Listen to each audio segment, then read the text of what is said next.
Ini ialah Dance Technic Solarite X1, motosikal 100% tenaga solar, tanpa petrol dan tanpa perlu cas. Direka dengan panel suria kecekapan tinggi, ia mampu bergerak sepanjang hari hanya dengan cahaya matahari. Ringan, senyap dan futuristik. Inilah masa depan mobiliti bersih. Ini dia Dance Technic Solarite X1.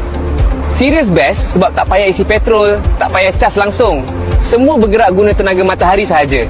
Ringan, senyap dan memang jimat gila. Kalau korang nak motosikal masa depan, inilah dia. Memperkenalkan Dance Technic Solarite V4, motosikal solar generasi baharu tanpa petrol dan tanpa perlu dicas. Panel surya Nanoflex memberikan kuasa sepanjang hari dengan prestasi maksimum. Ini Solarite V4. Ringan, sangat senyap dan guna 100% tenaga matahari. Tak pernah isi petrol, tak pernah cas. Memang masa depan.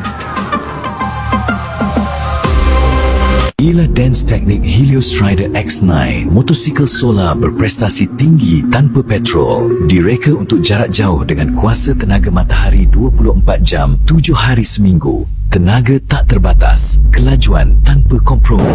Helios Strider X9 memang padu. Bawa jauh tak risau bateri sebab dia solar penuh. Smooth, ringan, tak guna setitik petrol. Aini Solaris HR3, motosikal solar compact yang direka untuk kegunaan harian.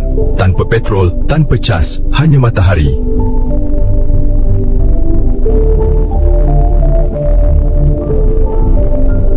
Kalau nak motosikal harian yang jimat gila, Solaris HR3 memang terbaik.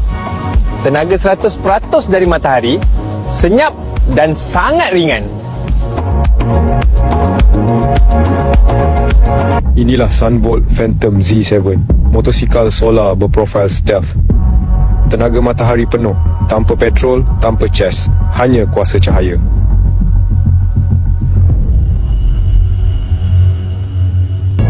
Sunvolt Phantom Z7 memang lain macam.